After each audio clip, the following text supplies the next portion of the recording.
बिस्मिल्लाहिर्रहमानिर्रहीम। अस्सलाम वालेकुम नाज़रीन। सिंध के बाद तूफ़ान जो आफ़त आसमानी है, जो जहाँ आसमान फटे हैं, चश्मे उबले हैं, पहाड़ों से पानी ऐसे गिरा है कि जैसे एक ब्लॉक की तरह कि समंदर जो है पहाड़ों से ज़मीन की तरफ आ रहे हों। बारिशों ने जो कुछ किया और जो कुछ है वहाँ पे तो अभी बलूचिस्तान में अभी भी हाथ को हाथ सुझाई नहीं दे रहा। लेकिन पंजाब और केपी में भी पिछले हफ्ते से ये तूफ़ान जो है उसने एक अत मचाई हुई है। अल्लाह रहम करे, बहुत सख्त आजमाइश का वक्त है। आज नवाज शरीफ साहब ने प्रेस कॉन्फ्रेंस की है। सिराजुल हक साहब इससे पहले भी बड़ी अपीलें कर चुके हैं। आज भी उन्होंने अपील की है कि सारे सियासतदान जो हैं सियासत को तर्क करें। नवाज शरीफ साहब की यही अपील थी, यकसू हो के एक ही काम में लग जाएं। कुछ सियासतदानों की तरफ से जो बेहिस्सी और उनके जो सियासी एजेंडा है उसके अंदर वो इतने जुते हुए हैं और इतने यकसू हैं और उनको अपने जो साथ जो है जो अपने आप है उसमें इतने मगन हैं कि दूसरे सोच भी नहीं रहे। खैर, इसको भी थोड़ा सा डिस्कस करते हैं, लेकिन इससे पहले ये है कि मेरी अपनी ये अपील है कि पाकिस्तान के सारे MNAs और MPs अपने अपने हलकों में डॉक्टर्स की टीमों से लेके दवाइयों के पैकेजेस से लेके और लोगों से अगर इकट्ठा करना शुरू करें तो खुदा गवाह है कि पूरा का पूरा पाकिस्तान जो है वो इन चंद करोड़ लोगों को जो कि तूफ़ान में फंसे हुए हैं, बल्कि चंद करोड़ तो नहीं कहना चाहिए, तकलीफ़ होती है कि 5-7 करोड़ लोग जो है इसमें अफेक्टेड है, तो पाकिस्तान के लोग उसमें आसानी से उसके अंदर कंट्रीब्यूट कर सकते हैं। ये एक सूरत हाल है। और दूसरा ये है कि MNAs MPs के लिए आसान है कि वो सारे पैकेजेस बनाए जहाँ ट्रांसपोर्टर्स से उनसे ट्रांसपोर्ट ली जाए, हर तरह से इमदाद ली जाए। अगर ये अपने शहरों में अपने हलकों में घुस जाएं और जो लोग हारे हुए हैं वो भी घुस जाएं और जो जीते हैं वो भी घुस जाएं। मेरा ख्याल है कि कौम का इत्तेहाद अगर हो जाए, जिसका इम्कान बहुत कम है, तो कोई वजह नहीं है कि हम 1-2-3 महीने में इन लोगों को ना से सेटल कर लें, बल्कि ये बिल्कुल अपनी नॉर्मल ज़िंदगी गुजारने के काबिल हो जाएं। और यही मेरा ख्याल है कि मुमकिन है। इसी तरीके से मुमकिन है। बैरूनी इमदाद भी आना शुरू हो गई है, लेकिन फिर बैरूनी इमदाद पे डिपेंड करने के बजाय पाकिस्तान के अंदर ही से अगर ये पूरा इतना पोटेंशियल है कि वो इसमें खातर खा हिस्सा लें। इमरान खान साहब को जहाँ हम तनकीद करते हैं कि वो अपने जलसे जुलूस जो है उन पर हाथ हल्का रखें और किसी तरीके से वो सैलाब ज़दगान के लिए अपने आप को वक्फ कर दें, वक्ती तौर पर 1-2 महीने अपनी सियासी एक्टिविटी मुअत्तल करें, वहाँ पे हुकूमत वक्त और इस्टेब्लिशमेंट उनसे भी ये गुजारिश है कि वो भी एक दरियादिली का सबूत है। इमरान खान साहब के ख़िलाफ़ जो कुछ एक एक्टिविटी चल रही है या मुख्तलिफ केसेस हैं, चाहे तौहीन अदालत के हैं, उनको आप 1-2 महीने 3 महीने की मुलतवी कर दें। मैं तो 2015 से भी ये रोना रोता था, 2016 में भी 17 में भी जब CPAC को मैं देख रहा था कि बर्बाद हो रहे हैं, तब भी यही कहता था कि खुदा के वास्ते ये जज़ा व सज़ा का निज़ाम कुछ अरसे के लिए मुअत्तल रखें ताकि मुल्क जो है किसी पटरी पर चल सके। लेकिन सियासी मफादात में इतनी यकसुई होती है कि कोई बंदा इससे जो है जो फ़ायदा मिल रहा होता है तो उसे सरफ नज़र करने के लिए तैयार नहीं है।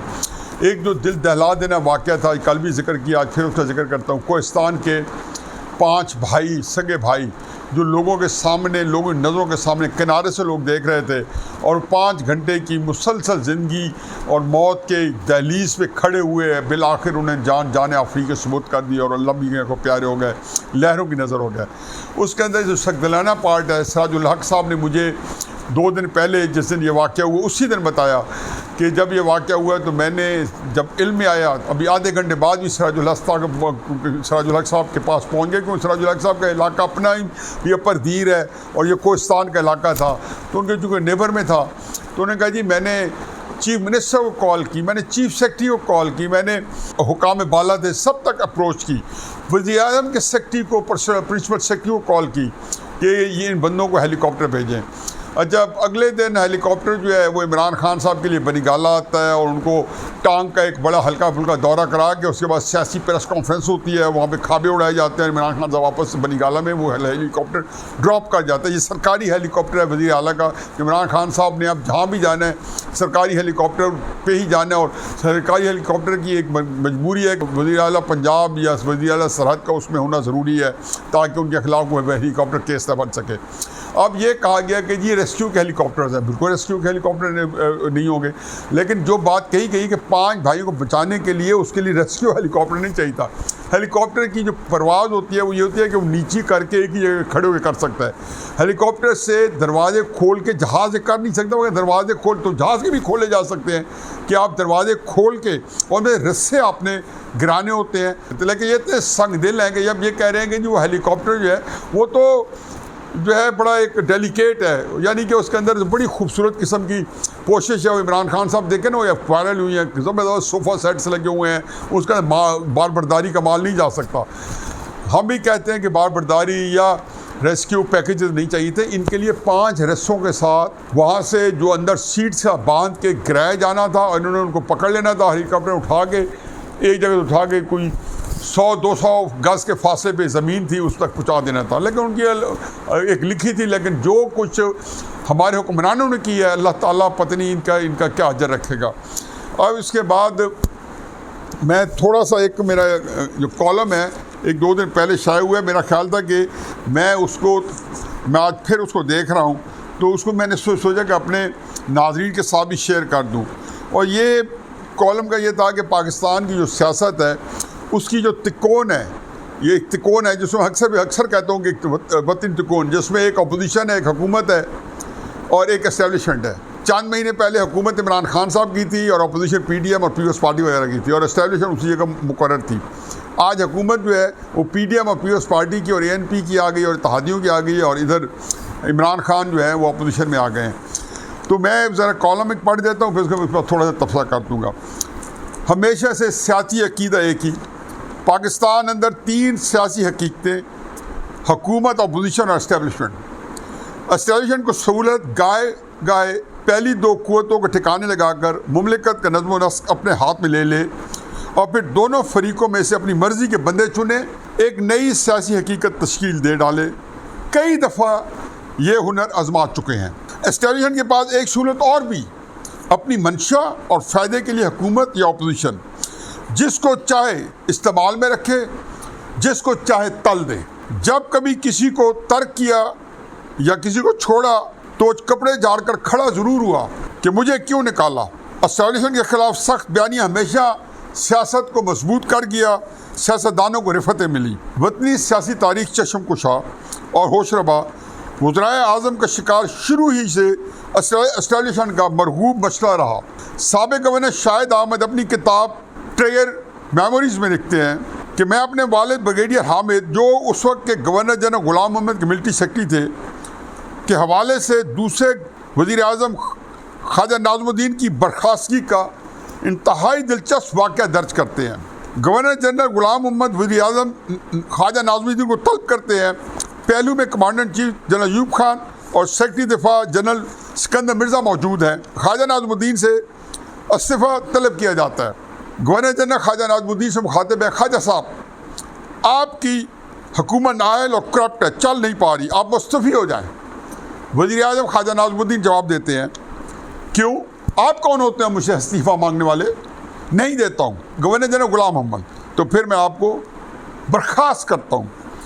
बात की तफसील आज के मेरे मौजू से मुतल्लिक़ा नहीं, फिर किसी वक्त ख्वाजा साहब को, वज़ीर आज़म साहब को घर ही जाना पड़ा। इससे पहले लियाकत अली ख़ान की हुकूमत का तख्ता उलटने की एक नाकाम साजिश हुई। दौरान ट्रायल मोअज़्ज़ज़ जज ने साजिश के सरगुना मेजर जनरल अकबर खान से पूछा, आप हुकूमत का तख्ता क्यों उलटना चाहते थे? हक्का बक्का कर देने वाला जवाब। लियाकत अली ख़ान एक नाअहल और इंडिया के लिए नर्म गोशा रखते हैं। अल्लाह का गज़ब ऐसे किरदारों पर जो लियाकत अली ख़ान के बारे में ऐसी गलीज़ सोच रखते थे। ख्वाजा नाज़मुद्दीन की बर्खास्तगी के बाद एस्टेब्लिशमेंट के मुँह को तो जैसे खून लग गया। फिर माशाअल्लाह किया, जुल्फ़िकार भुट्टो के बाद जुनेजो, बेनज़ीर, नवाज शरीफ, ज़फ़रुल्लाह खान जमाली, यूसुफ गिलानी, नवाज शरीफ, इमरान खान, इन सब में एक चीज़ मुश्तरक कि अक्सरियत इनमें से पेशतर को लाने का सेरा, सबके सबको घर भेजने का कारनामा, भला इस क्रेडिट से एस्टेब्लिशमेंट को कैसे महरूम रखा जा सकता है? बिल्ली चूहे का खेल लम्हा बलम्हा एक तसलसल के साथ आज तक जारी है। इस सारे अमल और कार्रवाई में जब कोई सियासी पार्टी मजरूब होती है उनका मुश्तैल होना बनता है। जब भी किसी सियासी जमात ने एस्टेब्लिशमेंट को आड़े हाथों लिया, मकबूलियत मिली। खान अब्दुल क़य्यूम खान 1959 अयूब खान के खिलाफ, भुट्टो साहब 1967 अयूब खान के खिलाफ, नवाज शरीफ 2018 1993 और 2018, इमरान खान 2022 डंके की चोट पर एस्टेब्लिशमेंट के खिलाफ बोले, रायमा हमवार की मकबूलियत के रिकॉर्ड कायम किए। बदकिस्मती इतनी कि एस्टेब्लिशमेंट को आड़े हाथों लेने के बावजूद सियासतदानों ने अंदरून खाना दिल जमई से और खशू खजू से एस्टेब्लिशमेंट से मुखालफत को ओढ़ना बछोना नहीं बनाया। एस्टेब्लिशमेंट के खिलाफ दिन दहाड़े जंग थी तो रात अंधेरे मामला फहमी। आज भी ये मामला उसी तरीके से चल रहा है। ऐसे तरीक़ेकार पर हर सियासी जमात हमेशा से आज तक सख्ती से कारबंद रही है। इस दोअमली ने एस्टेब्लिशमेंट को हमेशा हर परेशानी से महफूज रखा। दिलचस्प बात इतनी, सियासी जमातें, हुकूमत और अपोजिशन अगर किसी मौके पर एक दूसरे के साथ मुफाहमती अमल का माहौल पैदा करती भी तो एस्टेब्लिशमेंट को एक आंख दबाती। ऐसों का खातिर खा बंदोबस्त करने में ताख़ीर ना रहती, कभी कभी तो जान से हाथ धोना पड़ता। भुट्टो और इसकी बेटी दो मिसालें सामने, मुखालफत में अपनी जान से हाथ धोना पड़ा। जब कभी जिस हुकूमत को इक़्तिदार की मसनद पर बिठाया, आगाज़ में एस्टेब्लिशमेंट और नामौलूद हुकूमत दोनों का एक सफ़े पर शीर व शकर का नारा सुनने में मिला। ऐसी कैफियत पर सीना फुलाकर इतराया भी जाता रहा। सियासी जमातें एस्टेब्लिशमेंट के हरजाईपन से भी वाकिफ़, ये पहलू नज़रअंदाज नहीं रहता था। हुक्मरान कड़ी नज़र रखते कि एस्टेब्लिशमेंट किसी तौर मुफाहमती नज़र से अपोजिशन को ना देख पाए। जिसमें सियासी जमातों का ऐसा शक असूल से ज़्यादा ज़ाती अगराद और मफादात के ताबे होता। हकीकत एस्टेब्लिशमेंट इसका फ़ायदा भी उठाती, तफावत तफरका चपकलश के बीच भी बोती और सियासी जमातों की मारा मारी लड़ाई झगड़े से फ़ायदा भी उठाती। एक ही वक्त में एस्टेब्लिशमेंट हुकूमत वक्त की मदद में भी और अपोजिशन को मिलियमेट करने में कदम ब कदम साथ, तो इसी वक्त अपनी कैम करदा हुकूमत को कमज़ोर करने में भी मुस्तैद व मसरूफ़। एक तीसरा पहलू भी, तीन फरीकी सियासत में हर फरीक दूसरे हर दो फरीकों को कमज़ोर करने में भी हर हरबा इस्तेमाल करने में यकता मकाम रखता था। यानी हर फरीक दो फरीकों को ख़त्म करने की सोच हमावक्त मौजूद रहती थी। एस्टेब्लिशमेंट का आखिरी मार्का प्रोजेक्ट इमरान खान जब कामयाबी से हमकनार हुआ तो चंद हफ्तों तक एस्टेब्लिशमेंट के हल्कों में ये तासुर ज़रूर रहा कि मामला हमेशा के लिए या कम अज़ कम अगले 10-15 सालों के लिए हल हो गया है।